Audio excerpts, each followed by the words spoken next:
नमस्कार दोस्तों। Weekly current affairs में आप सबका स्वागत है। आज हम बात कर रहे हैं 16 जनवरी से 22 जनवरी के करंट अफेयर्स की। थोड़ा सा एक दिन दो दिन लेट हो गया ये। जनरली ये संडे को आ जाता है, पर 26 जनवरी के कार्यक्रम के कारण इस बार हम उस दिन बना नहीं पाए वीडियो। तो आज के वीडियो में हम 16 से 22 तारीख की बात करेंगे। जो लोग पहली बार हमारे प्लेटफॉर्म पे ये करंट अफेयर्स के सेशन पे आए हैं या पहली बार इस वीडियो को देख रहे हैं, वो इस पेज को देखकर अंदाजा ना लगाएं। आपको करंट अफेयर्स के साथ सब्जेक्ट बिल्कुल लिंक करके पढ़ाएंगे। Polity, economy, environment, history, geography, सब सब्जेक्ट करंट से कैसे कनेक्ट हो सकते हैं, उस नज़रिए से ये हम वीडियो बनाते हैं। तो और बाकी इसका पूरा एक प्लेलिस्ट है, उसमें आप पुराने वीडियो भी देख सकते हैं। चैनल को सब्सक्राइब नहीं किया है तो चैनल को सब्सक्राइब कीजिए, जिससे कि आपको लगातार इस तरह के वीडियो मिलते रहे। चलिए, तो आप शुरुआत करते हैं हमारे पहले क्वेश्चन से, है ना। तो पहला हमारा क्वेश्चन जो है, जनवरी 2026 में ये क्वेश्चन आ ही रहा है ना। इंपॉर्टेंट क्वेश्चन की डेफिनेशन में आएगा। जनवरी 2026 में किस राज्य के द्वारा पेशा अधिनियम 1996 के तहत बनाए गए नियमों को लागू किया गया? कौन सा यहाँ पर है? हालांकि आंसर आपको स्क्रीन के ऊपर दिख रहा है, तो मुझे बताने की जरूरत नहीं है कि आंसर क्या होगा, झारखंड। लेकिन इसकी नब्ज जरूर जरूर मुझे बताना पड़ेगी, है ना। ये क्यों है? देखो, पेशा रूल ट्राइबल वेलफेयर के लिए सबसे इंपॉर्टेंट रूल होते हैं। रूल, एक्ट नहीं। एक्ट तो पहले बन गया। कहानी तक हम जाते हैं। देखो, सबसे पहले तो हम इसको रफली समझें। ये आंसर तो हो ही गया। इस कहानी को हम समझने के लिए थोड़ा सा पीछे जाएं, और मैं आपको एक ऑफिशियल पेज पर भी लेके जा रहा हूं। यहाँ पर स्क्रीन के ऊपर आपको दिखाई दे रहा है ये। यहाँ पर अब हम पेशा महोत्सव के बारे में बात कर रहे हैं। तो कहानी कैसे शुरू होती है उसको ध्यान से समझिएगा, शायद आपको एग्जाम में बहुत ज्यादा हेल्प हो जाए। हमने 73 कॉन्स्टिट्यूशनल अमेंडमेंट जो है वो पास किया 1992 में। 92 73वें संविधान संशोधन के द्वारा हमने पंचायतों को कॉन्स्टिट्यूशनल स्टेटस दिया। संविधान के भाग 9 में पंचायतों के लिए अलग से बहुत ही बढ़िया सेपरेट प्रोविजन किए, और उसके तहत एक सिस्टमेटिक तरीके से पंचायतों के इलेक्शन होना शुरू हुए। पंचायतों के वित्त के लिए राज्य वित्त आयोग का गठन किया गया। पंचायतों के इलेक्शंस के लिए स्टेट इलेक्शन कमीशन का प्रोविजन किया गया। ये सब 73rd कॉन्स्टिट्यूशनल अमेंडमेंट के द्वारा जोड़ी गई चीजें। 24 अप्रैल 1993 को, यानी 24 अप्रैल 1993 को हमने ये एक्ट लागू कर दिया। इसलिए हर साल हम 24 अप्रैल को पंचायती राज डे मनाते हैं। अब इसके ऊपर सरकार ने कहा राज्यों से कि भाई आप अपने अपने जो है वो आप कानून बनाइए। हर राज्य ने अपने अपने कानून बनाए। चूंकि ज्यादातर बच्चे मुझे मध्य प्रदेश से देखते हैं, इसलिए मध्य प्रदेश ने मध्य प्रदेश पंचायती राज एक्ट, जिसको बाद में या आज की स्थिति में हम मध्य प्रदेश पंचायती राज एवं ग्राम स्वराज अधिनियम बोलते हैं, 1993 में बनाया। इस अधिनियम को मध्य प्रदेश ने 25 जनवरी को जो है वो 1994 को लागू किया। यानी हमारा अधिनियम थोड़ा सा बाद में, ये 24 अप्रैल 1993 है, हमारा 25 जनवरी 1994 1994 को लागू किया। जब हम लागू कर रहे थे 94 में, तभी समस्याओं का जन्म होना शुरू हुआ। तब लगा कि यार हमारे राज्य में तो एक अच्छी खासी जनजातीय आबादी है। तब क्या करें, कैसे किया जाए? मतलब कुछ ना कुछ तो अब अपने को देखना पड़ेगा। तब ये प्रश्न खड़ा हुआ कि पंचायत राज अधिनियम कहीं जनजाति समुदाय के अधिकारों को, उनको वंचित तो नहीं कर देगा? ऐसा तो नहीं हो जाएगा कुछ? तो सरकार ने 94 में कमेटी कॉन्स्टिट्यूट करने का निर्णय लिया। दिलीप सिंह भूरिया कमेटी, हमारे ये मध्य प्रदेश से एक राजनेता थे। उस कमेटी ने जो रिकमेंडेशन दी, उसके आधार पर पास किया गया panchayat extension to scheduled area act, या पेसा एक्ट, जो भी है। और सब राज्यों से कहा गया कि पेसा एक्ट को आप लागू कराइए। पेसा एक्ट के तहत वो भी राज्य जिनमें अनुसूचित क्षेत्र आते हैं, ध्यान रखिएगा, संविधान में शेड्यूल 5 और शेड्यूल 6, अनुसूची 5 और अनुसूची 6 अनुसूचित क्षेत्रों से संबंधित है। लेकिन शेड्यूल 5 जो है उसमें आर्टिकल 244(1) आता है, जिसमें मध्य प्रदेश, झारखंड और इस तरह के अन्य राज्य। तो कोई पूछे मध्य प्रदेश किस में आएगा, तो फिफ्थ शेड्यूल ये है। सिक्स्थ शेड्यूल ये है, ये ध्यान रखें। ये सिक्स्थ शेड्यूल का डेफ है, इसमें हम नहीं आते। इसमें मेघालय आ जाएगा, असम आ जाएगा, त्रिपुरा आ जाएगा, मिजोरम आ जाएगा, ये स्टेट्स हैं, हम नहीं आते। तो क्रम क्या हुआ? सबसे पहले आपने 92 में एक एक्ट पास किया, ध्यान समझिएगा। उस एक्ट को आपने लागू किया 24 अप्रैल को 1994 को। सॉरी 1993 को राज्यों से कहा अपने अपने एक्ट बनाओ। मध्य प्रदेश ने 93 में अपना एक्ट बनाया। उसको कब लागू किया? 25 जनवरी 1994 को। उसके बाद ट्राइबल राइट से रिलेटेड इश्यूज आए। ट्राइबल राइट से रिलेटेड इशू के लिए एक कमेटी अपॉइंट करी, भुरिया कमेटी। उस कमेटी के रिकमेंडेशन के बाद आपने 96 में पेसा एक्ट पास किया। और उस पेसा एक्ट के तहत आपने राज्यों से कहा कि राज्य अपने अपने नियम बनाए कि आप कैसे लागू करोगे। एक्ट को लागू करने के लिए रूल तो बनाने पड़ेंगे। अब राज्यों ने नियम बनाने में कहानी क्या करी, अब आप सोचिए। 1996 के एक्ट पे मध्य प्रदेश कब नियम बनाता है? 2022 में, यानी 96 से अगर कहा आ जाए 2006, 2006 से 2016, 2016 से 2022, यानी मोटा मोटा 25 साल लगते हैं हमको जनजाति समुदाय के उनके अधिकारों को देने में। यही कारण से ये आर्टिकल मैंने लिखा कि आप अगर इसको लिखें, ये डाउन टू अर्थ का आर्टिकल है। क्या लिखा है कि PESA act implemented in Jharkhand after 25 year. यहां पर अगर कहा जाए 25 साल पहले वर्ष 2000 में झारखंड राज्य का गठन हुआ। 2000 में गठन होने के बाद अब 2025 में ये प्रक्रिया जो है वो शुरू करते, 2026 में उसको लागू करते हो जनवरी में। कितना वो है, मतलब हमारे यहाँ कानूनी प्रक्रिया में कितनी शिथिलता है, ये इस बात को समझाने की कोशिश करती है। तो इस नजरिए से एक सेपरेट रिवीजन मैंने आपको कराने की कोशिश करी। आपको याद रखिएगा पेशा कब आया? 96 में। संविधान के किस अनुच्छेद को फॉलो कर रहा है? 244 कोष्टक में क्लॉज 1 की बात जरूर याद रखना। हमारे जैसे राज्यों में पेशा रूल बनाने के लिए हम किस जो है वो अनुसूची से जुड़े हुए हैं? मध्य प्रदेश जैसे राज्य अनुसूची 5 यानी शेड्यूल 5 इंडियन कॉन्स्टिट्यूशन की हमसे जुड़ी है। अभी तो मैं विस्तार में तो नहीं पढ़ा पाऊंगा करंट अफेयर्स में, लेकिन इतना अपने को समझ पड़ना चाहिए कि क्या है। और बहुत सारे जो अगर कहा जाए राइट्स मिल गए, माइनिंग से रिलेटेड, वाटर बॉडी से रिलेटेड, लोकल जो अगर कहा जाए राइट्स, बहुत सारे राइट्स पेशा रूल के तहत जनजातीय समुदायों को मिले। आज मध्य प्रदेश में आपको दिख रहा है 11,784, 5,211 ग्राम पंचायत, 89 ट्राइबल ब्लॉक, पूरी तरीके से 5, और पार्शली अगर कहा आ जाए 15। ये मध्य प्रदेश का फिगर है according to government of India press release, यानी भारत सरकार के द्वारा 22 दिसंबर 2025 को जारी किए गए प्रेस रिलीज के अनुसार मध्य प्रदेश में पेसा नियम को लागू करने के ये आंकड़े। कुल कितने ग्राम? उन्होंने कहा साहब 11,784। कितनी ग्राम पंचायत है? 5,211। कितने विकास खंड? ब्लॉक 89। ऐसे क्वेश्चंस एग्जाम में बहुत पूछे जाते हैं। चलिए दूसरे क्वेश्चन समझ गए होंगे, आपको रफली तो इतना समझ पड़ा होगा। जनवरी 2026 में ये क्वेश्चन भी आ रहा है। मैंने बोला ना कि जो क्वेश्चन आ रहा है तो आ रहा है। जनवरी 2026 में जारी राज्यों के स्टार्टअप इकोसिस्टम रैंकिंग में मध्य प्रदेश किस श्रेणी में रखा गया? ठीक है, top performers, best performer, aspiring leaders और लीडर्स। तो हमको लीडर कैटेगरी में रखा गया ये। अब इसमें हम ज्यादा तारीफ तो कर नहीं सकते क्योंकि लीडर कैटेगरी कोई टॉप कैटेगरी में नहीं आती। तो मध्य प्रदेश डॉक्टर मोहन यादव के नेतृत्व में राज्यों के स्टार्टअप इकोसिस्टम रैंकिंग में लीडर कैटेगरी में मध्य प्रदेश का स्थान बरकरार। मतलब हम पहले भी लीडर कैटेगरी में थे, अभी भी। तो हमारी रैंकिंग खराब नहीं हुई, इस हिसाब से बहुत अच्छा। अगर रैंकिंग खराब नहीं हुई तो ठीक है। तो अब अगर हम इस कैटेगरी को समझें तो पहले तो देखिए, राज्य के पास, किसी भी राज्य के पास बहुत सारे स्टार्टअप्स होते हैं, बहुत ढेरों स्टार्टअप्स की कोई कमी नहीं कि राज्य कितने स्टार्टअप्स करेगा। लेकिन किसी राज्य के स्टार्टअप्स की कहानी केवल और केवल एक चीज के ऊपर निर्भर करती है कि उन स्टार्टअप्स में से कितने स्टार्टअप्स को डीपीआईआईटी के द्वारा मान्यता दी गई। जैसे अगर आप याद रखिएगा, जितने स्टार्टअप शुरू होते हैं, स्टार्टअप मुझे बताने की जरूरत नहीं, ऑलमोस्ट आप सब पढ़ रहे हैं तो जानते होंगे स्टार्टअप क्या चीज होती है।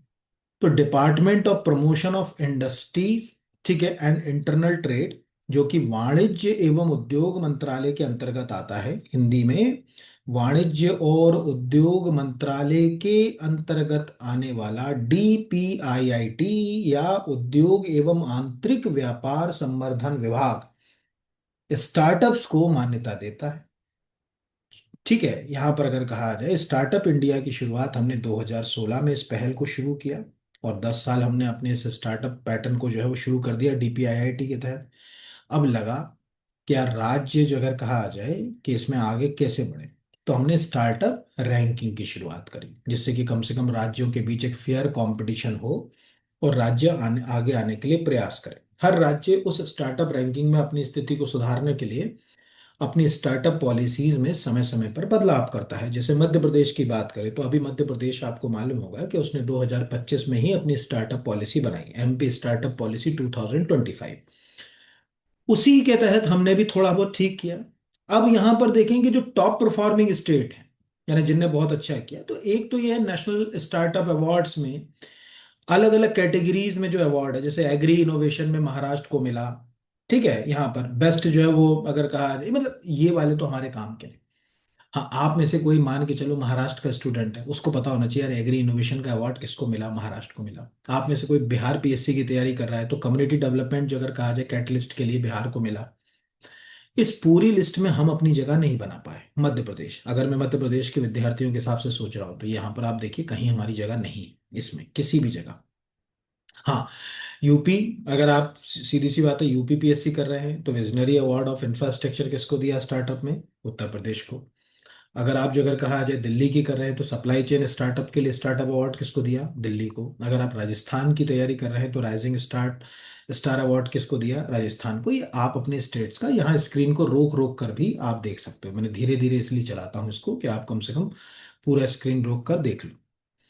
अभी इसमें हमको कुछ नहीं दिख रहा। फिर इसके बाद क्या करा कि उन्होंने रैंकिंग बनाई स्टार्टअप की कि कौन सा राज्य है। तो रैंकिंग में दो तरह की कैटेगरी, एक है बड़े स्टेट्स, ठीक है, और एक है कि जो पहाड़ी राज्य या छोटे राज्य हैं। तो category A, category B. Category A में बेस्ट परफॉर्मिंग स्टेट है गुजरात। हो गई, गुजरात के लोगों के पास इनोवेटिव आइडियाज ज्यादा होते हैं, है ना, वो व्यापार से ज्यादा जुड़े रहते हैं। तो गुजरात नंबर वन, यानी कोई पूछे कि बेस्ट परफॉर्मिंग स्टेट में नंबर वन है जो अगर कहा जाए वो कौन है, वो गुजरात। टॉप परफॉर्मर के अंदर कैटेगरी ए में कर्नाटक टॉप परफॉर्मर, जस्ट उसके बाद बेस्ट के बाद आ गया टॉप, टॉप में आ गया कर्नाटक, पंजाब, तमिलनाडु, उत्तर प्रदेश। अगर आप में से कोई यूपी पीएससी की तैयारी कर रहा है तो यूपी याद रखिएगा कि स्टार्टअप रैंकिंग में आप किस में है, टॉप परफॉर्मर स्टेट। अगली जो कैटेगरी है वो है लीडर। लीडर कैटेगरी के अंदर कई सारे राज्य हैं, आंध्र प्रदेश, हरियाणा, केरला, मध्य प्रदेश, महाराष्ट्र, राजस्थान, तेलंगाना, उत्तराखंड।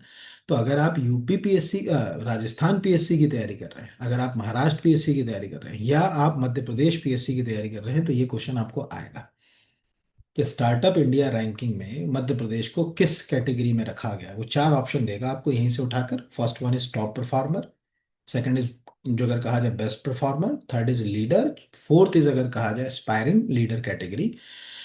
इन कैटेगरीज में जो अगर कहा जाए हमको रखा गया, इसीलिए कहा सरकार इसको काफी जो है वो बड़ा चढ़ा के नहीं बता रहे। हम सोचें कि बहुत सारा प्रमोट करके देखो हमने लीडर कैटेगरी में अवार्ड जीत लिया, तो नहीं बताएगी, क्योंकि हमारा कैटेगरी बहुत टॉप नहीं है। टॉप थ्री में होते तो निश्चित रूप से हम बहुत अच्छे से इसको बता पाते, ये साफ है। हालांकि प्रयासरत तो है। अभी पिछली बार भी लीडर में थे, अभी हम तो वो जो एक वर्ड लिख रहा है कि स्थान बरकरार, मतलब पिछली बार और इस बार में हमने कोई ज्यादा जो अगर कहा जाए बदलाव नहीं किया। तो ये इतना याद रखना है, इस बहाने कम से कम आपको याद रखना है कि award ministry of commerce and industry के द्वारा, यानी वाणिज्य एवं उद्योग मंत्रालय के द्वारा दिए जाते हैं। सबसे इंपॉर्टेंट इंस्टीट्यूशन है department of promotion of industry and industrial trade. Most IMP है, एग्जाम में 100% क्वेश्चन आते हैं ऐसे कि डीपीआईआईटी कौन, स्टार्टअप्स को मान्यता कौन दे रहा है, डीपीआईआईटी। आप मेरा इकोनॉमिक सर्वे पढ़िए, इकोनॉमिक सर्वे मैंने कई बार बताया कि आपके पास कितने स्टार्टअप है कोई लेना देना नहीं, पर डीपीआईआईटी के अंतर्गत कितने मान्यता प्राप्त है वो सबसे इंपॉर्टेंट रोल जो है वो प्ले करता है। तो ये क्वेश्चन भी अच्छा है। अगला क्वेश्चन वन लाइन का, आप याद रखो तो भी ठीक है, नहीं भी रखोगे तो चल जाएगा, है ना। हाल ही में वर्ल्ड इंटेलेक्चुअल फाउंडेशन द्वारा जारी रिस्पॉन्सिबल नेशन इंडेक्स में भारत कौन से स्थान पर था, 10th, 16th, 50, 101। तो आंसर है 16वें स्थान पर था। तो आपको स्क्रीन पे दिख रहा है रिस्पॉन्सिबल नेशन इंडेक्स, 154 देशों में भारत 16वें स्थान पर। Global think tank world intellectual foundation द्वारा, ठीक है, तैयार किए गए रिस्पॉन्सिबल नेशन इंडेक्स में 154 देशों में अलग अलग अगर कहा जाए उस पे किया गया। आपको दिख रहा है कि इसका कार्यक्रम भारत में ही हुआ। नीचे आपको प्रेस रिलीज दिख रहा है कि भारत में आज नई दिल्ली स्थित डॉक्टर अंबेडकर अंतर्राष्ट्रीय केंद्र, ये भी इसका पार्टनर है, यानी ये जो इंडेक्स है इसमें ये हिस्सेदार है। ठीक है, में वर्ल्ड इंटेलेक्चुअल फाउंडेशन के तत्वाधान से जिम्मेदार राष्ट्र सूचकांक का शुभारंभ किया गया। ये सूचकांक नैतिक शासन, सामाजिक कल्याण, पर्यावरण संरक्षण, वैश्विक उत्तरदायी जैसे मुद्दों के ऊपर हम क्या कर रहे हैं, कौन सा देश कैसे आगे बढ़ रहा है, चूंकि इसमें अभी हमारी भूमिका थी, हमारे यहाँ हुआ, इसलिए रैंकिंग हमारी ठीक ठाक है। कहीं और होता तो हमारी रैंकिंग वो और थोड़ी बिगाड़ ही देते। तो टॉप में नंबर वन पर तो सिंगापुर है, वो हमको बस एक याद रखना है। हमें 0.55 स्कोर मिले हैं, उस हिसाब से हम 16वें। और सेंट्रल अफ्रीकी रिपब्लिक, जो अगर कहा जाए सेंट्रल अफ्रीकन रिपब्लिक सबसे आखिरी में, वो भी आप याद करो तो वेल गुड है, नहीं तो कोई काम का नहीं, लेकिन नंबर वन और भारत याद रखें। अब वर्ल्ड इकोनॉमिक फोरम 2026 का आयोजन, ये क्यों? वैसे तो इस क्लास में ऑलमोस्ट सबको मालूम है कि स्विट्जरलैंड में हर साल ही वर्ल्ड इकोनॉमिक फोरम का, जो अगर कहा जाए, आयोजन होता है और दावोस में होता है।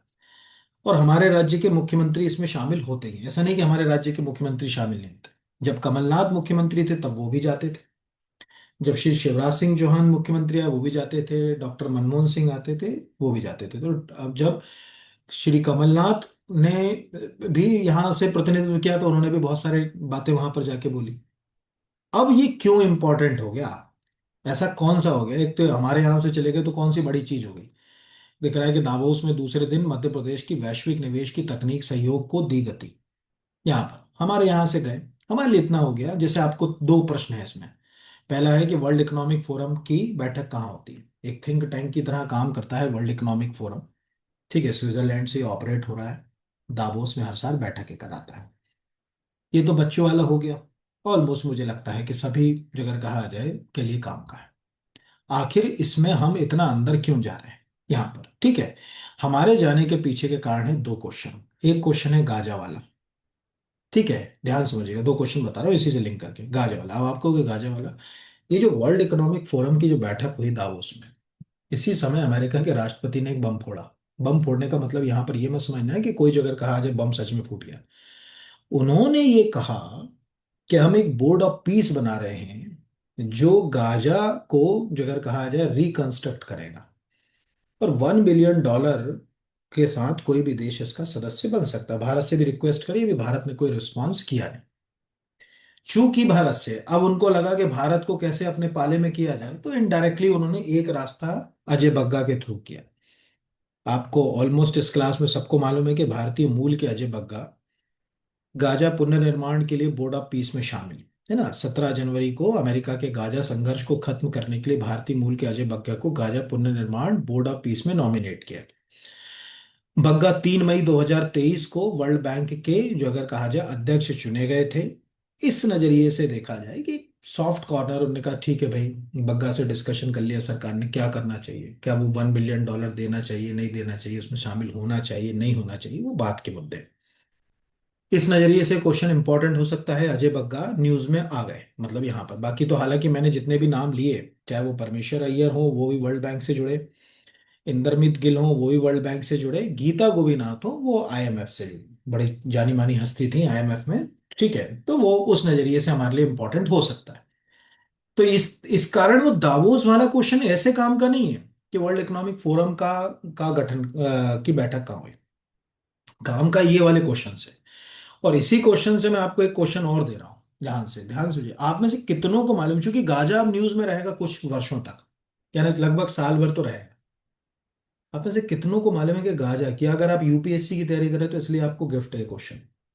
गाजा पट्टी निम्नलिखित में किस देश के साथ अपनी सीमा साझा करती है? इजराइल, इजिप्ट, जॉर्डन, ए और बी दोनों।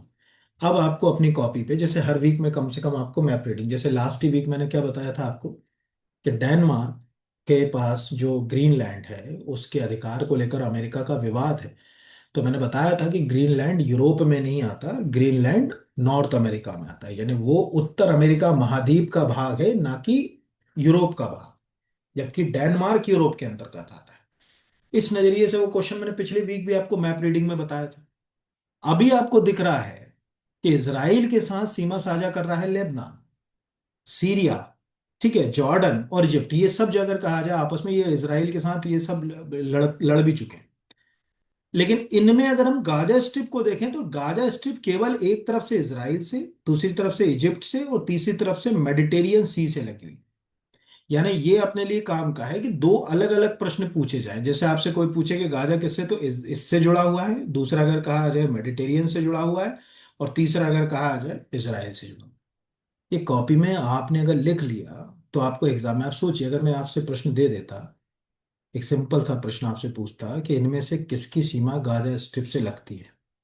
ठीक है, जॉर्डन, सीरिया, लेबनान, इजिप्ट।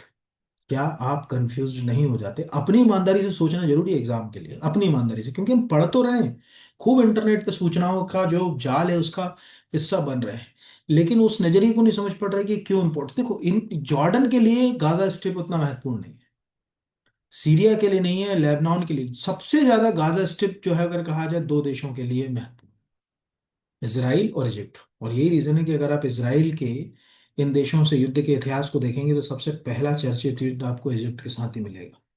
सबसे पहला, मतलब कभी आप उठा के पुराना मतलब जो अगर कहा जाए कि इतिहास देखिए, उसमें आपको ये समझ पड़ेगा कि यार ये जो अगर कहा जाए कि आपस में क्यों लड़े होंगे, या इनकी कहानी कहाँ से जो अगर कहा जाए कि शुरू हुई, जिसमें से आप चाहो तो एक 7 डे वॉर कभी जो अगर कहा जाए कि आप पढ़ लेना इसमें ना, कि जो 7 डे वॉर जो अगर कहा जाए कैसा रहा ओवरऑल। अगला है लोकपाल, ये तो खैर अभी हमारे काम का नहीं है यहाँ पर। अगले एक सेकंड, सॉरी, वो ऊपर चले गए ना, मैंने डायरेक्ट क्योंकि वो नीचे लिया था तो मैंने उससे उसको जोड़कर दिखा दिया, इसलिए मैं नीचे ले गया, आपको सब ऊपर आ जाते हैं। अब हमारे सामने अगला क्वेश्चन है, ये तो हो ही गया, गाजा वाला हमको समझ पड़ गया कि क्यों इंपॉर्टेंट है हमारे लिए, क्यों आ सकता है। अगला 1 लाइन का है, ज्यादा अंदर नहीं। आप एक लाइन के लिए अगर पढ़ना चाहो, कॉपी के किसी कोने में लिखना चाहो तो लिख लेना। एशिया मैन्युफैक्चरिंग इंडेक्स 2026 में भारत का कौन सा स्थान है? छठवां। यानी हम टेक्निकली अगर कहा जाए कि अभी हम इसको ऐसे समझें कि इंडिया वर्ल्ड की टॉप लीडिंग इकोनॉमी में शामिल हो रही है, हम टॉप 5 के अंदर अपनी जगह बना चुके हैं। जब हम उसमें जगह बना चुके हैं तो हम मैन्युफैक्चरिंग इंडेक्स में क्यों पीछे हैं?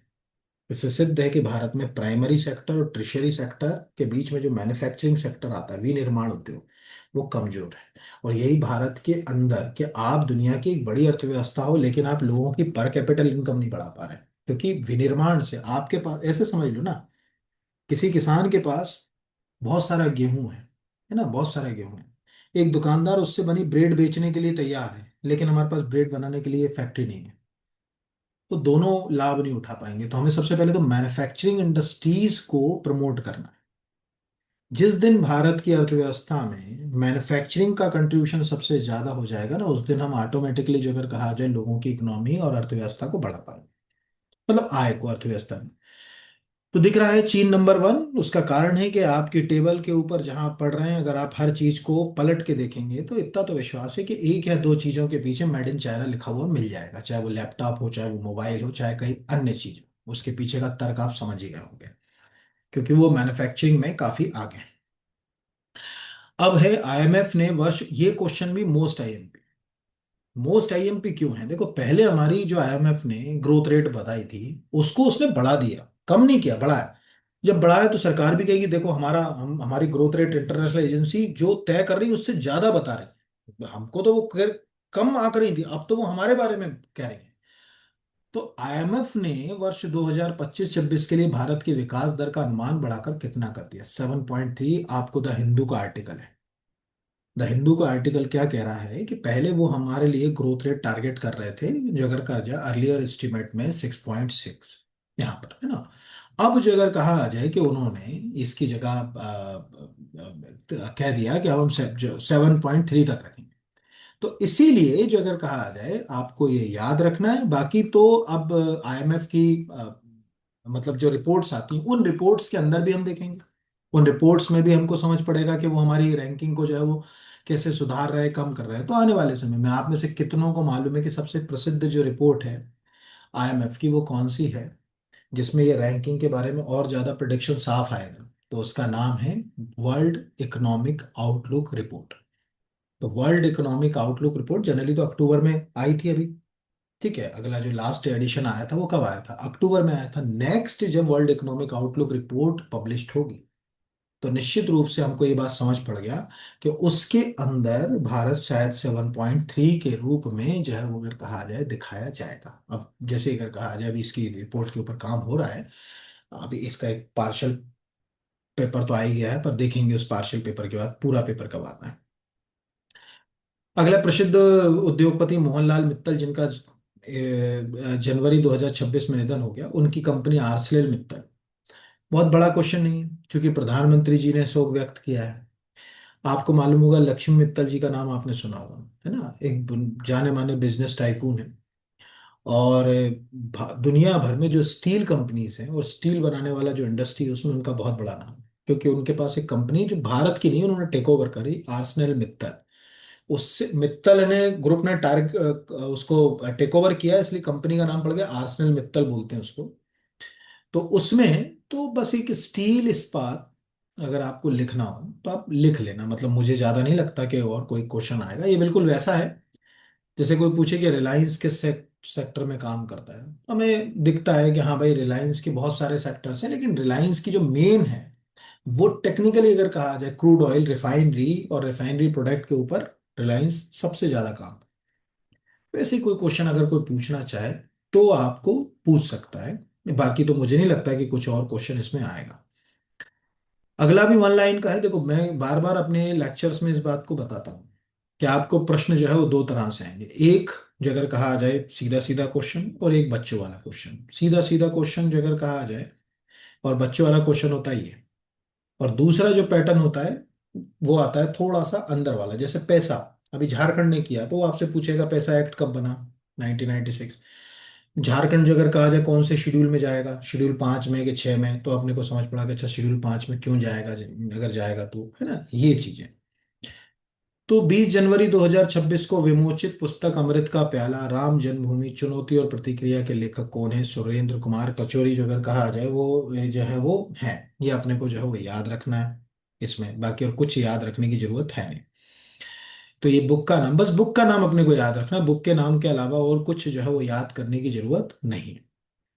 फिर अगला है, प्रधानमंत्री नरेंद्र मोदी ने देश की पहली वंदे भारत स्लीपर ट्रेन कहाँ से हरी झंडी दिखाकर चलाई? ये क्वेश्चन इसीलिए इंपॉर्टेंट है, 6 महीने साल भर के रिस्पेक्ट में कोई भी जैसे नया काम होता है तो वो इतिहास में जगह तो बना ही लेता है। जैसे ऐसे समझो, हम बहुत पुरानी गाइडें पढ़ते हैं, उसमें क्या करते हैं, भारत की सबसे लंबी ट्रेन क्या पढ़ते थे?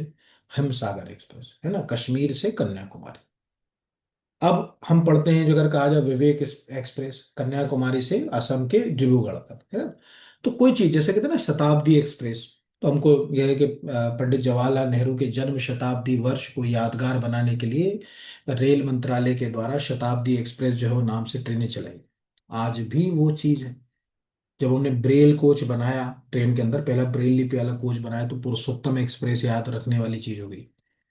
कुछ चीजें मुझे लगता है कि आपको कॉपी में एक जगह कि यार ये 2 साल बाद भी कभी हो सकता है कि पूछ ले वो कि भैया पहली वंदे भारत स्लीपर ट्रेन कहाँ से चली थी, किस राज्य में उसको हरी झंडी दिखाई थी, वो क्वेश्चन पूछ सकते। तो दिख रहा है कि प्रधानमंत्री ने पश्चिम बंगाल के मालदा से देश की पहली वंदे भारत स्लीपर ट्रेन को हरी झंडी दिखाई। इस दौरान डैश डैश डैश ये बाकी परियोजनाएं वो हमारे लिए काम की नहीं है। तो ये क्वेश्चन आ सकता है, हो सकता है कि प्रश्न पूछ ले कि किस राज्य में पहली वंदे भारत जो अगर कहा जाए स्लीपर ट्रेन की शुरुआत की गई। ऐसे क्वेश्चन जो है वो पूछे जा सकते हैं। मुझे लगता है कि शायद आपको एग्जाम में जो है वो आ जाए। अंदर वाला तो नहीं, लेकिन कुछ ना कुछ क्वेश्चन इसमें से बन सकता है। अगला है, जनवरी 2026 में 11वें अजंता एलोरा अंतर्राष्ट्रीय फिल्म महोत्सव के दौरान इलैया राजा को प्रतिष्ठित पद्म पाणी पुरस्कार देने की घोषणा की गई। उनका संबंध किस क्षेत्र से है? बहुत ही जानी मानी हस्ती है म्यूजिक के क्षेत्र में इलैया राजा। मलयालम और तमिल फिल्म इंडस्ट्री में उनके गीतों को बहुत ज्यादा महत्व दिया जाता है। हिंदी में भी बहुत सारी फिल्मों के लिए इलैया राजा ने म्यूजिक दिया है, ऐसा नहीं कि नहीं दिया है। और पद्म पाणी अवार्ड ये महाराष्ट्र सरकार के थ्रू अवार्ड होता है। Ajanta Ellora international film festival में क्यों हो रहा है? क्योंकि अगर आप अजंता की गुफाओं को देखोगे, वहां पर बोधिसत्व की एक मूर्ति है, यानी मूर्ति तो कहना गलत बोल दिया मैंने, वहां पर एक पेंटिंग है, यानी भित्ति चित्र कह सकते हैं, म्यूरल पेंटिंग कह सकते हैं, उसका नाम है पद्म पाणी। पद्म मतलब कमल, पाणी मतलब हाथ। तो जिसके हाथ में कमल हो उसको पद्म पाणी कहेंगे। जैसे बोलते हैं ना, मैंने बच्चों से पूछा कि पानी को कैसे याद रखोगे, तो फिर मैंने उनको बताया कि आप याद करो शादी के समय जब वर और बन्या कन्या, यानी वर और वधु को का हाथ एक दूसरे के हाथ में दिया जाता है, तो पिता एक संस्कार कराता है जिसको अपन बोलते हैं पाणी ग्रहण संस्कार। ठीक है, तो पाणी मतलब हाथ देने का संस्कार, यानी आपका हाथ, वर का, वधु का हाथ वर को दे दिया। तो पद्म पाणी बड़ी प्रसिद्ध मूर्ति, वो मेरे मुंह से बार बार मूर्ति ही निकल रहा है, पेंटिंग, मूर्ति मत याद रखना, पेंटिंग।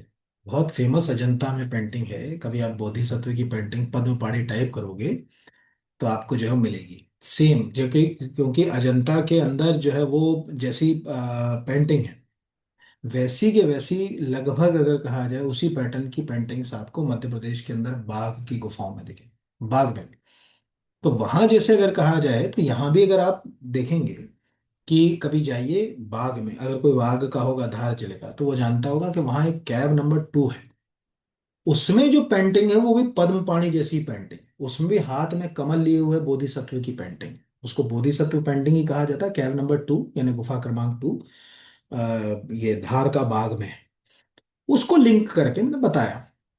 तो ये एक है कि म्यूजिक से जुड़ा हुआ है। आज इलैया राजा, आप इंटरनेट पे जाइएगा, सिंपल टाइप करिएगा इलैया राजा के प्रसिद्ध हिंदी गाने, आपको लगेगा कि यार इतने अच्छे अच्छे गाने इलैया राजा ने दिए। इलैया राजा इतने बड़े म्यूजिक डायरेक्टर हैं। यहाँ पर ये जैसे इलैया राजा के कुछ प्रसिद्ध हिंदी गाने, अरे यार भैया राजा आ गया। ये एक तो इंटरनेट के साथ बहुत बड़ी समस्या ये है कि अपने उच्चारण को कई बार चीजें समझ ही नहीं पाती। यहाँ पर अब वो उसको खुद टाइप करके ढूंढ लेना। तो ये है दिग्गज संगीतकार इलैया राजा को 11वें अजंता एलोरा अंतर्राष्ट्रीय फिल्म महोत्सव में पद्म पाणी पुरस्कार से सम्मानित किया गया। अच्छा पुरस्कार है। पुरस्कार राशि में 2 लाख रुपए नगद का पुरस्कार, बाकी चीजें हमारे कोई काम की नहीं है। और फिल्म महोत्सव भारत सरकार सूचना प्रसारण मंत्रालय ने किया है और महाराष्ट्र सरकार के सहयोग से पुरस्कार गया। बस इतना याद रखना है और कुछ याद रखने की जरूरत नहीं। यहाँ पर अगला वन लाइन का है। आपको वन लाइन क्वेश्चन के रूप में याद रखना चाहिए, कोई क्वेश्चन बन सकता है। नीति आयोग के द्वारा 2 जनवरी 2026 में किस राज्य को आधिकारिक तौर पर भारत की अदरक राजधानी घोषित किया गया? असम, मेघालय, मिजोरम, ठीक है, या सिक्किम? ये क्वेश्चन आ सकता है क्योंकि वो एक्चुअल क्या है ना, ये जीआई टैग की बात नहीं हो रही, ये हो रही है जिंजर कैपिटल ऑफ इंडिया। जैसे कोई पूछ रहे हैं कि यार किसको जिंजर कैपिटल, क्योंकि पहले क्या होता था ऐसे क्वेश्चन बहुत आते थे। अभी बीच बीच में क्या हुआ, एग्जाम में इस तरह के क्वेश्चंस का वेटेज कम हो गया। जो अगर कहा जाए कि किसको भारत का मैनचेस्टर कहा जाता है, किसको भारत का डेट्रॉयट कहा जाता है, ऐसे बहुत प्रश्न पहले एग्जैक्टली पूछे जाते थे, पर वो इतने बार पूछ लिए गए कि पेपर सेटर को लगता है कि अब ये सब बच्चों से बन जाते हैं, इसलिए उन क्वेश्चंस की वेटेज उन्होंने धीरे धीरे कम कर दी। अब वो नए क्वेश्चन जोड़ने लगे, जैसे भारत की अदरक राजधानी किसे कहा जाता है ना। तो अगर सिंपल आप इंटरनेट पर टाइप करो जिंजर कैपिटल ऑफ इंडिया, तो आपको जो आर्टिकल्स मिलेंगे, अब जो अगर कहा जाए, ये लिखा हो Mizoram was the officially declared the ginger capital of India by the NITI Aayog late 2025 recognise the state the high quality organic rapidly, जो अगर कहा जाए ग्रोइंग जिंजर प्रोडक्शन, दिस जो अगर कहा जाए designation aim to boost local farmer income stand the market linkage and other डेस डेस डेस। हमारे कोई और काम की बात है नहीं, काफी सारे प्रेस रिलीज है, इकोनॉमिक्स टाइम्स का भी है, मिजोरम के ऑफिशियल वेबसाइट के ऊपर भी है। ये क्वेश्चन जो अगर कहा जाए अब एग्जाम में जो है वो पूछे जाते हैं, इसीलिए हमने इसको जो है वो रखा, नहीं तो हम रखते नहीं। अगला है भारत 2026 में, जनवरी 2026 में केंद्रीय सतर्कता आयोग में सतर्कता आयुक्त के रूप में किसे नियुक्त किया गया? ये क्वेश्चन बहुत इंपॉर्टेंट नहीं है, ठीक है, बहुत इंपॉर्टेंट नहीं है, हालांकि प्रवीण वशिष्ठ हैं। लेकिन फिर मैंने लिया क्यों, मैंने लिया इस प्रेस रिलीज के कारण। अगर आप इस प्रेस रिलीज को देखें तो आपको 3 4 चीजें क्लियर होंगी। आपको याद होगा सतर्कता आयोग यानी सेंट्रल विजिलेंस कमीशन की स्थापना भारत में भ्रष्टाचार को अल्पतम करने, भ्रष्टाचार को खत्म करने, कहीं लिख मत आना कि भ्रष्टाचार खत्म होता है। करप्शन मिटिगेट होता है, करप्शन कोई खत्म नहीं कर सकता। जैसे कोई पूछे आपसे इंटरव्यू में क्या करप्शन खत्म किया, आंसर इज नो। करप्शन कभी खत्म नहीं हो सकता, करप्शन मिटिगेट हो सकता है, कम हो सकता है, अल्पतम। तो जैसे कोई पीएससी मेंस का बच्चा होगा, देखो आपको जो भ्रष्टाचार वाला टॉपिक होगा उसमें ये नहीं लिखा होगा भ्रष्टाचार को खत्म करने के उपाय, अल्पतम करने के उपाय। वो मिटिगेट कर सकते हो आप, उसको खत्म नहीं कर सकते। तो जैसे यहां मैंने क्यों लिया कि एक रिवीजन आपका करंट अफेयर से कैसा होता है। रिवीजन जैसे आपको दिख रहा है कि केंद्रीय सतर्कता आयोग अधिनियम कैसा आया 2003 में, हमको समझ पड़ा सांथनम कमेटी की रिकमेंडेशन के बाद सीवीसी का गठन हुआ 19 जो अगर कहा जाए 64 में हमने खड़ा करा। एक्ट कब बनाया? एक्ट आया 2003 में। आज कैसी बॉडी है? आज वैधानिक बॉडी है, स्टेटुटरी बॉडी, वैधानिक बॉडी, मल्टी मेंबर बॉडी है, यानी एक से ज्यादा इसके अंदर सतर्कता आयुक्त होंगे। एक मुख्य सतर्कता आयुक्त, केंद्रीय मुख्य सतर्कता आयुक्त और दो अन्य सतर्कता आयुक्त होंगे। आपको मैं इसलिए दिखा रहा हूं कि आप एक प्रेस रिलीज पढ़ रहे हो। उस प्रेस रिलीज से पूरा, जो अगर कहा आ जाए, आपका विजिलेंस कमीशन या सेंट्रल विजिलेंस कमीशन का रिवीजन हो रहा है कि सतर्कता आयुक्त का कार्यकाल 4 वर्ष का होता है, वो 65 वर्ष की आयु तक अपने पद पर बना रहता है। यदि 65 वर्ष की आयु पहले हो जाती है तो 4 वर्ष से पहले भी रिजाइन करना पड़ेगा, ठीक है। 65 और 4 year which ever is earlier. अब पता चले ये आ गया क्वेश्चन तो दिमाग खराब हो गया, क्योंकि तुमने 5 साल लगाया है या 6 साल लगाया है। तीन होते हैं उसमें, एक चीफ होता है, दो अदर होते हैं। 2003 में एक्ट आया है। आज स्टेटूटरी बॉडी। ये रिवीजन कैसे करते हैं हम लोग? रिवीजन हम लोग क्या कर रहे हैं, बार बार उल्टा पुल्टा पढ़। तो ये अगला क्वेश्चन, मतलब इसमें इतना ही अपने को जो है वो याद रखना है, बाकी कुछ नहीं। अगला क्वेश्चन है, जनवरी 2026 में मारिया कोरिना मचाडो ने अपना पहला नोबेल शांति अपना पहला, कहना गलत होगा, अपना नोबेल शांति पुरस्कार डोनाल्ड ट्रंप को भेंट किया। अब आपको मालूम है डोनाल्ड ट्रंप की इच्छा थी कि 2025 का नोबेल उनको मिल जाए पीस का।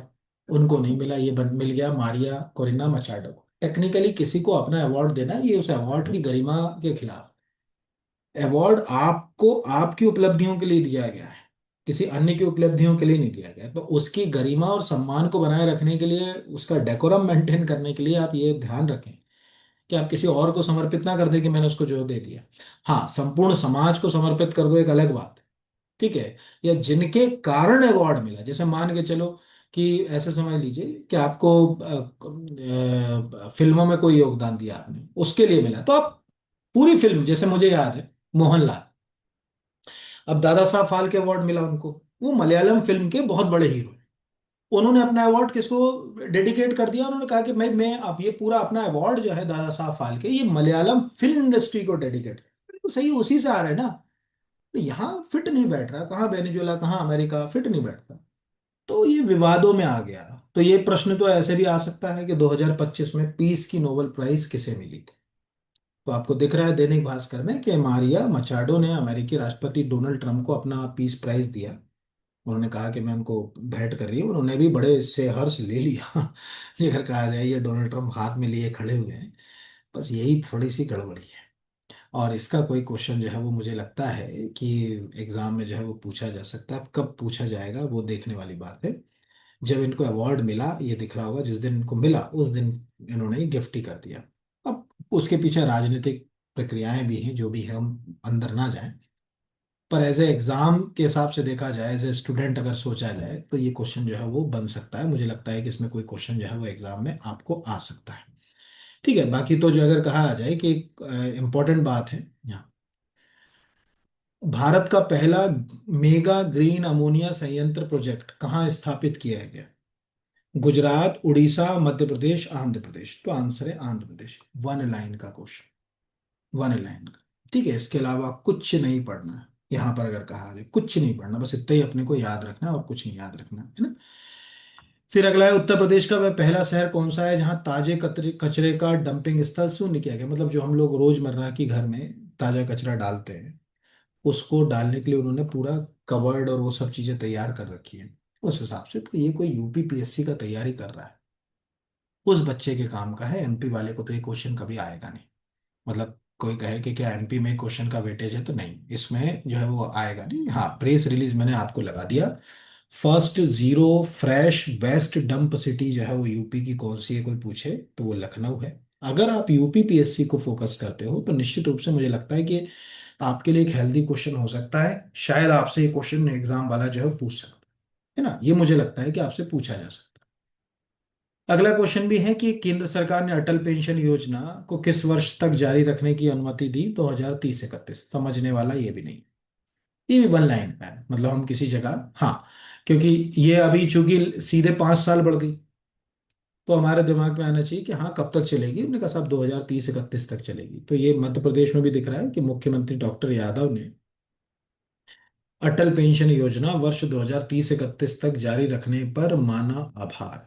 नीचे लिखा है कि मुख्यमंत्री डॉक्टर यादव ने प्रधानमंत्री श्री नरेंद्र मोदी की अध्यक्षता में हुई कैबिनेट की बैठक में अटल पेंशन योजना को वर्ष 2030-31 तक जारी रखने की स्वीकृति के लिए आभार माना है।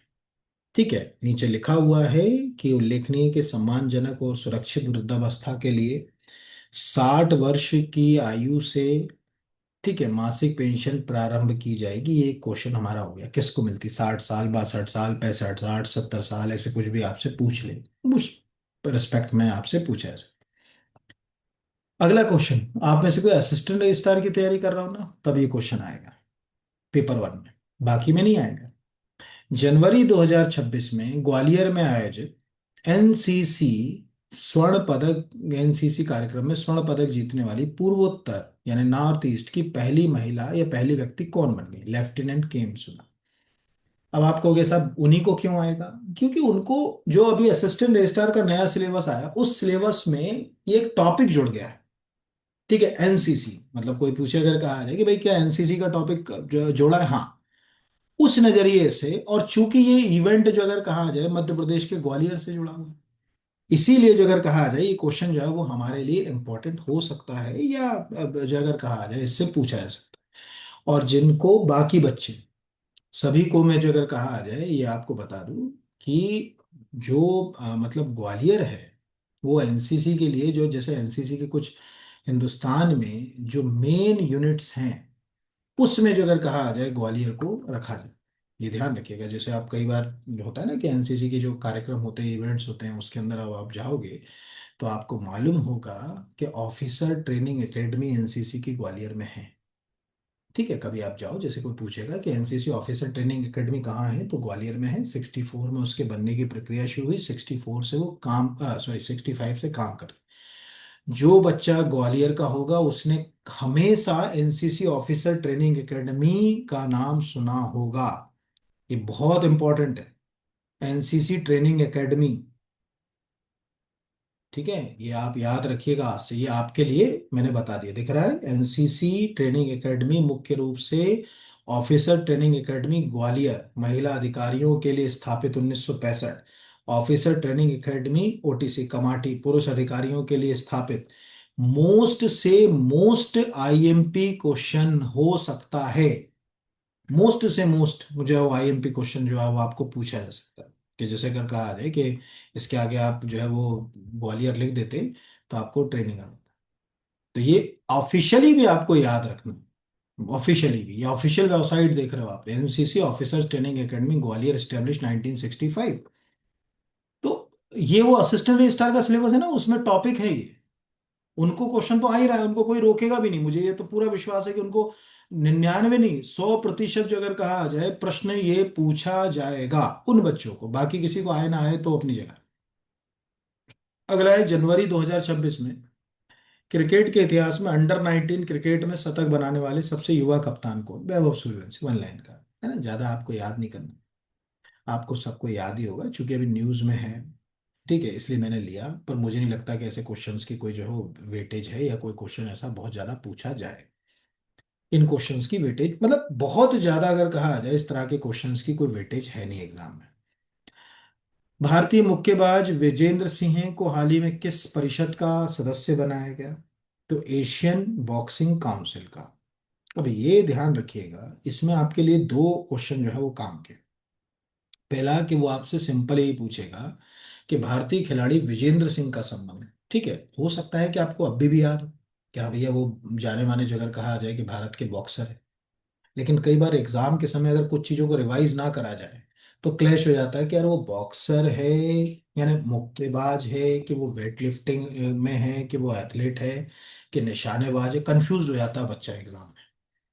तो इस तरह के क्वेश्चन उस कंफ्यूजन के कारण ही गलत होते हैं, कि हमको याद तो था, हम क्या करते हैं एग्जाम से निकलने के बाद, याद था कि वो बॉक्सर है, लेकिन वहाँ गलती से जो अगर कहा आ जाए मैंने जो है वो भारोत्तोलन लगाया है, जो अगर कहा आ जाए यहाँ वेट लिफ्टिंग, कंफ्यूज हो गया।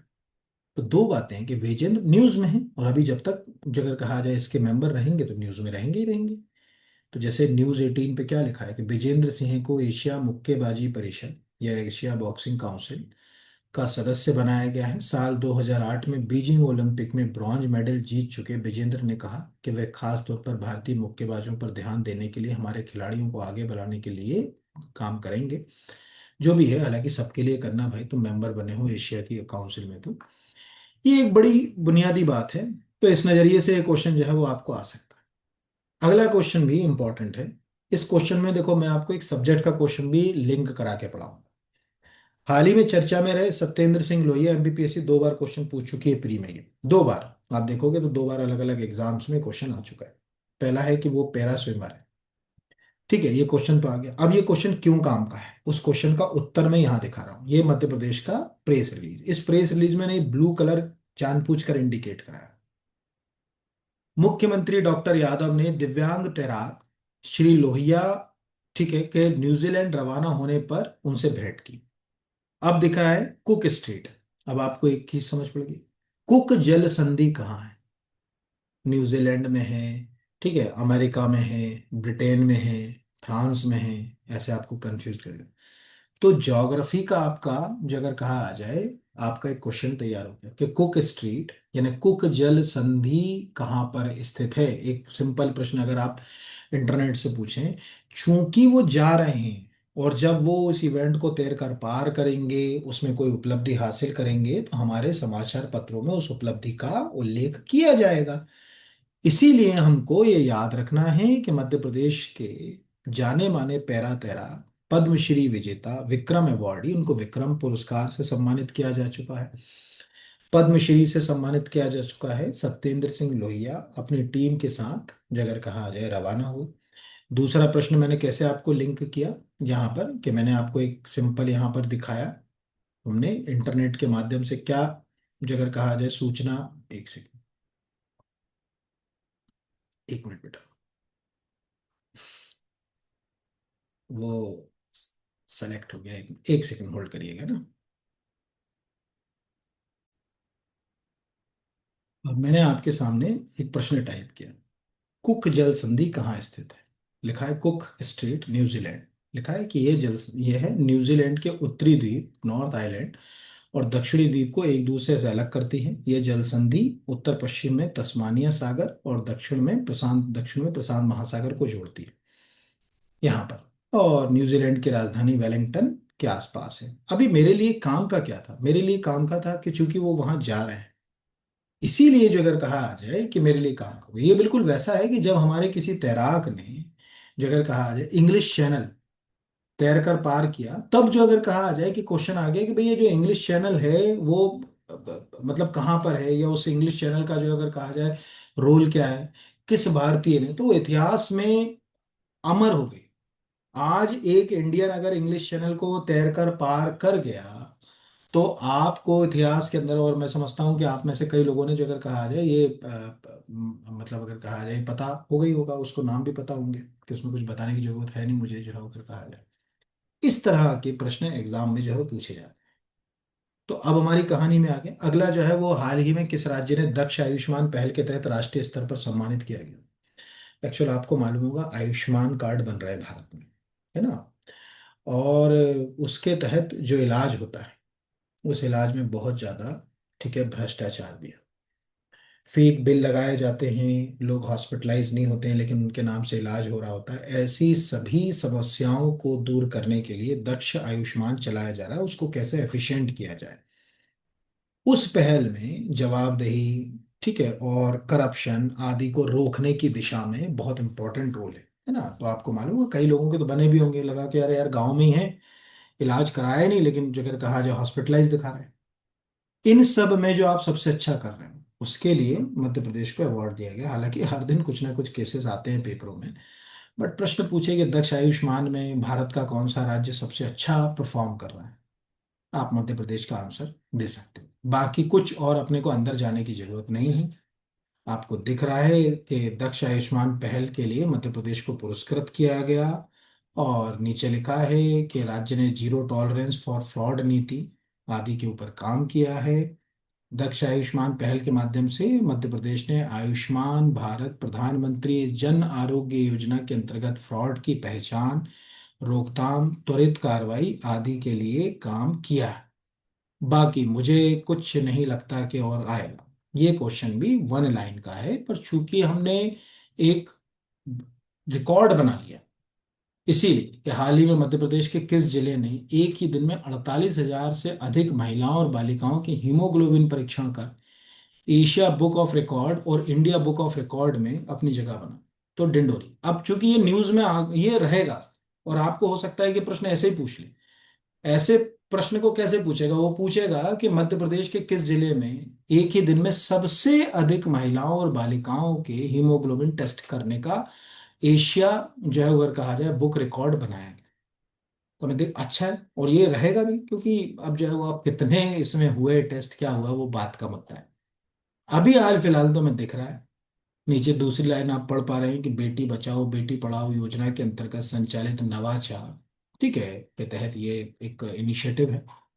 48,000 से अधिक बालिकाओं के हीमोग्लोबिन, हीमोग्लोबिन टेस्ट में टाइम तो लगता नहीं, जरा में हो जाता है। तो एक जगह कहा जाए कि इवेंट कराया होगा, उसके थ्रू करा लिया। तो इसीलिए वन लाइन का जो है वो, ये क्वेश्चन जो है वो आपको आ सकता है यहाँ पर। यहाँ एक सेकंड होल्ड कीजिएगा।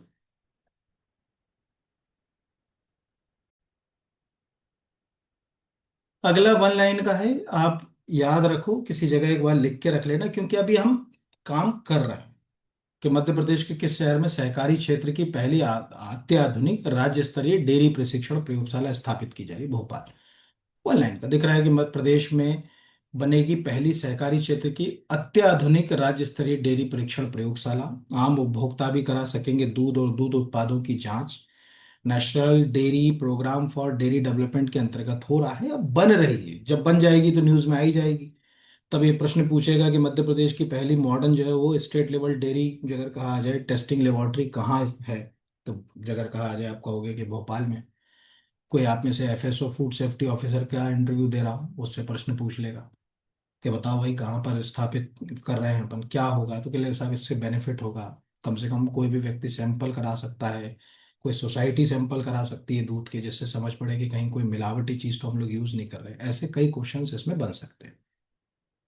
फिर अगला है, जनवरी 2026 के सत्र के लिए स्वयं पोर्टल पर पंजीकरण किस मुख्य उद्देश्य से किया गया? क्या उद्देश्य है ना? अब ये क्वेश्चन मैंने क्यों लिया, जो एआर का क्वेश्चन पेपर होगा ना, असिस्टेंट रजिस्ट्रार वाला, उनको ऐसे ही क्वेश्चंस बनते हैं। राष्ट्रीय शिक्षा नीति 2020 के प्रभावी क्रियान्वयन, तो हम इसको पढ़ें, क्या लिखा हुआ है पहले तो देखें। राष्ट्रीय शिक्षा नीति 2020 में स्वयं पोर्टल पर जनवरी 2026 के लिए पंजीयन प्रक्रिया प्रारंभ। स्वयं पोर्टल भी पढ़ाएंगे आप। लेकिन नीचे क्या लिखा है, यानी प्रश्नकर्ता के लिए प्रश्न हमने दिया कि राष्ट्रीय शिक्षा नीति 2020 के प्रभावी क्रियान्वयन के लिए उच्च शिक्षा विभाग द्वारा स्वयं पोर्टल पर विद्यार्थियों को निशुल्क पंजीयन कराया जा रहा है।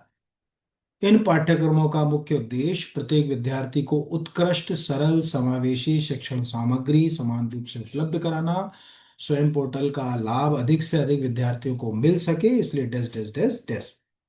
तो अभी हमारा एक क्वेश्चन हो गया, स्वयं पोर्टल का संबंध किससे है? एजुकेशन से। स्वयं पोर्टल किस नीति के तहत, जो अगर कहा जाए कि बनाया गया? राष्ट्रीय शिक्षा नीति को प्रभावी लागू। और स्वयं का अर्थ क्या होता है? स्टडी वेव्स, ठीक है, एक्टिव लर्निंग, यंग, जो अगर कहा जाए, एस्पायरिंग माइंड्स के लिए ये लाया गया। इसके अलावा और कोई प्रश्न इसमें जो है वो नहीं आएगा, यानी ये अभी के लिए, और ये सब्जेक्ट के लिए भी हो गया। अब याद करिए ये क्वेश्चन। आप थोड़ा, लगभग 20-25 दिन पुराना करंट जाइए, जब भागीरथपुरा इंदौर का केस पढ़ाया था। आप याद करिए, मैंने अमृत 2.0 प्रोजेक्ट बताया था कि प्रोजेक्ट आप लेकर आ गए 2021-22 में। आज तक आप उसमें पानी की नाली और सीवेज की नाली सेपरेट नहीं करा पाए। उस समय मैंने बताया था। आज, यानी हमने तब डिस्क, मैं ये नहीं कह रहा कि मैं बहुत अच्छा पढ़ा रहा हूं कि मैंने डिस्कशन किया, पर जब मेरी दूरंदेशी जा रही है, जिस दिन वो घटना घटी, तो आपकी दूरंदेशी 4 साल में कहाँ गई थी? तो जनवरी 2026 में अमृत मंथन दो के नामक राज्य स्तरीय, तो ये जो भोपाल में कार्यशाला है, ये उसी के लिए जो मैं बता रहा हूँ कि नगरीय विकास एवं आवास विभाग, आप वो वीडियो देखिए, उसमें मैंने कहा कि आप, और मैंने ये भी बोला था कि अब आप देखिए कुछ दिनों के अंदर जो है वो आप इस कार्यक्रम में बहुत तेजी से प्रयास करोगे। आप सोचिए, अभी कोई भोपाल का होगा तो वो कह देगा हाँ सर, भोपाल में कई जगह कॉलोनीज के अंदर, जो अगर कहा जाए, रोड के बीच में से अभी टूट फूट चल रही है, वो नालियां बनाने के लिए काम जो है कर रहे हैं, अलग से सीवेज लाइन जो है वो डाल रहे हैं। अब उस जगह कहा जाए घटना के बाद, तो नगरीय विकास एवं आवास विभाग द्वारा अमृत 2.0 मिशन के अंतर्गत नगरीय निकायों में संचालित जल प्रदय और सीवेज परियोजनाओं को गति प्रदान करने के लिए अमृत मंथन 2026, ये क्वेश्चन आएगा। और अमृत 2.0 मिशन, ये भी क्वेश्चन आएगा। ये मैंने 2 बार पढ़ा दिया, यानी वहां भी हो गया, यहाँ भी हो गया। अब ये प्रश्न बन, काश की कार्यशालाएं हम पहले करते, 2022, 2024, 2024, 2025 में, तो भागीरथपुरा के इतने लोगों को हम बचा लेते। घटना घटने के बाद उस पर मंथन करना मंथन ही जैसा होता है यहाँ पर, है ना। ये बिल्कुल वैसा है जैसे शास्त्रों में कहा कि राहु के जो अगर कहा जाए, एक जो है वो असुर ने अमृत तो पी लिया, अमृत पीने के बाद तुमने उसकी गर्दन भी काट दी, मतलब भगवान ने जो है कहा जाए उसका सर काट दिया, तब भी आज अगर शास्त्रों के हिसाब से राहु केतु के रूप में तो घूम ही रहा है। तो घटना घटने के बाद उसके परिणाम कोई काम के नहीं रहते, है ना। जो भी करना है पहले करना, तो अच्छा अधिकारी आप बनना चाहते हो तो वो मुझे लगता है कि इस पे काम करें। 16 से 24 जनवरी 2026 तक महाभारत समागम का आयोजन मध्य प्रदेश के किस शहर में किया गया? इंदौर, भोपाल, ग्वालियर, उज्जैन। इसका आंसर है भोपाल। अच्छा क्वेश्चन है। ये मैं गया था इवेंट देखने, पूरा महाभारत काल की जानकारी इसमें दिखाई गई। महाभारत का युद्ध 18 दिन में कैसे लड़ा गया, कौन कौन से अस्त्र शस्त्र उपयोग किए गए, वर्तमान विज्ञान से उसको जोड़कर इस इवेंट को शामिल किया गया। तो ये हमारी पुरातन संस्कृति विज्ञान के साथ कैसे जुड़ सकती है उसके ऊपर ये हुआ था, और बड़ा इवेंट था, छोटा इवेंट नहीं कह सकते, ये नेशनल लेवल का इवेंट था। इस नजरिए से जो है वो ये प्रश्न आ सकता है। अब साइंस का क्वेश्चन, ये करंट अफेयर्स का नहीं है, आप साइंस में क्वेश्चन याद रखिए। आपको प्रश्नकर्ता क्या पूछेगा, गुलियन बैरे सिंड्रोम किसको प्रभावित करता है, ठीक है, नर्वस सिस्टम को। क्या लिखा है, हाल ही में मध्य प्रदेश के नीमच जिले में गुरियन जो है वो बैरे सिंड्रोम का प्रकोप देखा गया। मुख्य रूप से शरीर के किस हिस्से को प्रभावित करता है? एग्जैक्टली, आप ठीक अगर साफ खान पान नहीं करते, हाइजीन नहीं बरतते फूड में, तो ये फूड में जैसे बॉटुलिज्म होता है, बॉटुलिज्म में नर्वस सिस्टम ही जाता है, पूरे तंत्रिका तंत्र को खत्म करता है बॉटुलिज्म। सबसे खराब फूड पॉइजनिंग होती है बॉटुलिज्म की, उसी का भैया है ये, गुलियन बैरा सिंड्रोम। तो अभी कोई एफएसओ का इंटरव्यू दे रहा है, नीमच का स्टूडेंट पूछ लिया, यार ये अभी न्यूज में था गुलियन बैरे सिंड्रोम, कुछ बता पाओगे? तब आपको याद होना चाहिए कि हाँ सर, वो कहीं ना कहीं जो है वो हमने ठीक खाने वाने पे थोड़ा सा ध्यान नहीं दिया उससे। तो ये लिखा हुआ है कि गुलियन बैरे सिंड्रोम अगर कहा जाए का प्रकोप गंभीर होता जा रहा है। अब तक 2 बच्चों की मौत हो चुकी है, 15 लोग संक्रमित पाए गए, 6 की पुष्टि हो गई, डेस डेस डेस यहाँ पर। और ये अन्य जगह कहा जाए कि चीजें जो है वो इसमें आ गई, ठीक है। तो ये अपने को जो है वो याद रखना है यहाँ पर। गणतंत्र दिवस परेड 2026 में मध्य प्रदेश की झांकी किस ऐतिहासिक व्यक्ति को समर्पित की गई है? आपने देख ही लिया होगा कल गणतंत्र दिवस का कार्यक्रम, लोक माता देवी अहिल्याबाई होलकर को समर्पित है ये अपने को याद रखना है। इस पे कोई क्वेश्चन आपसे बन सकता है, अच्छा हेल्दी क्वेश्चन आ सकता है, अब क्या आएगा वो देखने वाली बात है, ठीक है। चूंकि लोक माता देवी अहिल्याबाई होलकर के जगह कहा जाए जन्म को 300 वर्ष हो चुके हैं पूरे, इसीलिए हमको दिख रहा है कि लोक माता देवी अहिल्याबाई होलकर की 300वीं जयंती के अवसर पर आयोजित गणतंत्र दिवस परेड 2026 में मध्य प्रदेश की, जो मैं नेक्स्ट वीक का करंट अफेयर्स होगा उसमें आपको बताऊंगा कि झांकी की थीम क्यों रखी गई, क्या बातें थी, कौन सा मंदिर दिखाया गया, सब बताऊंगा आपको। नेक्स्ट वीक वाले करंट अफेयर्स में ये सब चीजों पे हम जो है वो बात करेंगे, ऐसा नहीं कि नहीं बात करेंगे, उसमें आएगा। 24 जनवरी से 26 जनवरी तक आयोजित आजीविका ग्रीन मेले का आयोजन मध्य प्रदेश के किस शहर में किया गया? भोपाल। अगर वन लाइन का आप याद रखना चाहेंगे, बाकी मुझे नहीं लगता कि कोई और क्वेश्चन जो है अगर कहा जाए इंपॉर्टेंट है इसमें, ये वन लाइन का अगर यहाँ पर सेम क्वेश्चन, ये वन लाइन के मतलब इनमें आपको करंट अंदर नहीं जाना। मैंने कहा ना कि एक प्रश्न होता है कि आप अंदर तक विस्तार में जाओ, नहीं जाओ, केवल एक लाइन कहीं लिख के रख लिया, कभी एग्जाम में आने की संभावना भी 1% बना।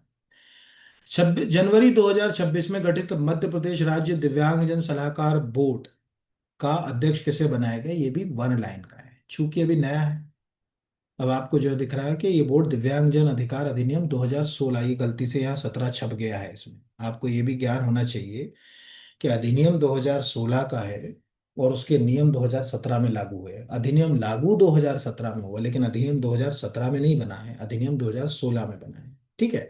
कई बार ये चीजें गलत हो जाती हैं कि किसी जगह आपने, आपका कंसेप्ट क्लियर नहीं है तो जानकारी इंटरनेट पर भी सही जानकारी तक नहीं जा पाओ।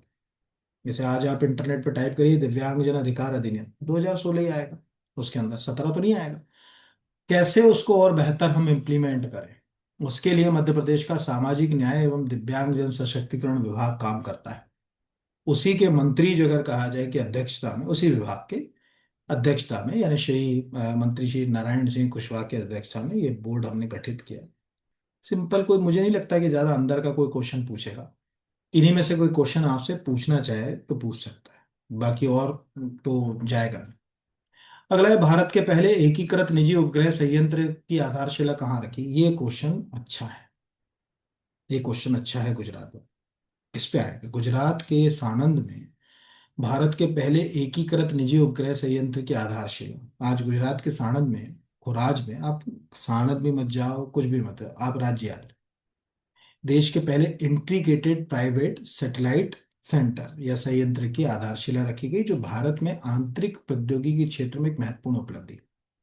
ठीक है, यानी अब हम इसमें जो अगर कहा जाए, इसमें क्या है कि ये संयंत्र निजी क्षेत्र के उपग्रह, उन्नत ऑप्टिकल प्ले लोड, स्वदेशी टेक्नोलॉजी आदि के डेवलपमेंट में बहुत हेल्प करेगा।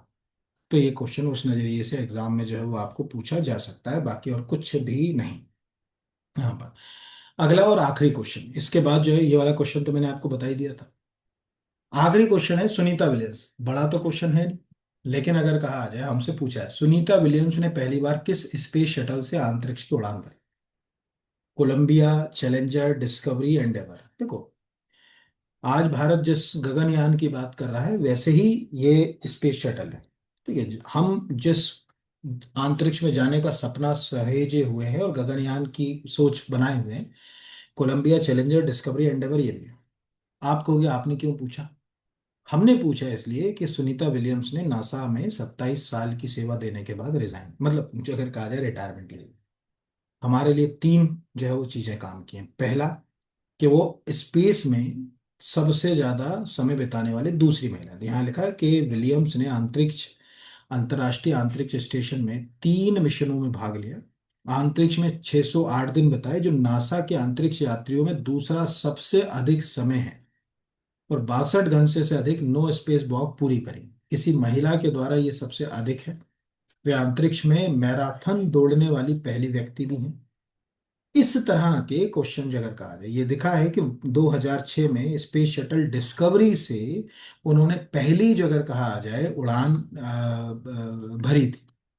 इसीलिए वो डिस्कवर, क्योंकि अब चूंकि अब रिटायरमेंट ले लिया उन्होंने, तो हो सकता है कि उनका स्पेस शटल जो है वो, जैसे आज से 20 साल बाद किसी से पूछा जाए कि भाई वो 2026 में गगनयान जो अगर कहा जाए उसमें किस मिशन में गए थे, तब वो गगनयान न्यूज में, तब जो अगर कहा जाए गगनयान जो है वो न्यूज में रहेगा। तो जैसे आपको याद होगा कि 2003 में जब कल्पना चावला कोलंबिया शटल दुर्घटना में जो अगर कहा जाए उनका निधन हुआ, तब एग्जाम पेपर वालों ने कई वर्षों तक पूछा कि भाई वो जो कल्पना चावला थी वो किस शटल से जो है लौटते समय, जब वो अर्थ हमारे पृथ्वी की जो है वो कक्षा में आया, तो हमारी जगह कहा जाए जो एटमॉस्फेयर में एंटर हुआ तो फ्रिक्शन से वो जल गया था। उसका नाम था कोलंबिया शटल। तो आप अगर इंटरनेट पे टाइप करेंगे कोलंबिया शटल डिजास्टर, तो आपको 2003 का कल्पना चावला का केस आएगा। आप अगर याद करेंगे ये वाला डिस्कवरी का, तो इसमें सुनीता विलियम्स से लिंक होगी। इस तरह से क्वेश्चन जो है वो एग्जाम में आते हैं, बाकी और कुछ जो है वो याद नहीं रखना है। बढ़िया अच्छे से करंट अफेयर्स को सब्जेक्ट से जोड़कर पढ़िए, तैयार कीजिए। बहुत सारे कोर्सेज भी हैं, अगर आप में से किसी का मन करता है तो ऐप डाउनलोड करिए। कोर्स लेना ना लेना आपका मुद्दा रहता है, लेकिन आप उसमें जो वीडियो फ्री हैं वो चला के देखिए। जैसे अभी असिस्टेंट रजिस्ट्रार का कोई बच्चा है, तो वो जाकर अप्रोच कर सकता है। किसी को एमपीपीएससी प्री की टेस्ट सीरीज लेना है, तो टेस्ट सीरीज भी अभी नेगेटिव मार्किंग वाली हमने जो है वो अपडेट कर दी है, वो ले सकते हैं। आप एमपी के किसी एग्जाम में, ऐसे एग्जाम में जैसे असिस्टेंट प्रोफेसर या अन्य एग्जाम की तैयारी करें, तो एमपी जीके का कोर्स बहुत अच्छा है। क्योंकि हाँ, हिस्ट्री से और पॉलिटी से कोई असिस्टेंट प्रोफेसर कर रहा है, तो उसको तो ये जीके का कोर्स भी पार्ट बी में भी हेल्प कर जाएगा 30-40%। ये ध्यान रखना, क्योंकि उसमें हिस्ट्री पॉलिटी तो क्या है, कोर सब्जेक्ट में भी तो मैंने पढ़ाई भी है। इस तरीके से बाकी तो वो सब आपकी इच्छा के ऊपर निर्भर करता है। धन्यवाद, खूब उन्नति कीजिए, आगे बढ़िए। अगले हफ्ते इसी तरह से करंट अफेयर्स के साथ आपसे मुलाकात होगी। आगे बढ़ते रहिए, प्रयास करते रहिए। धन्यवाद आप सभी को यहाँ पर।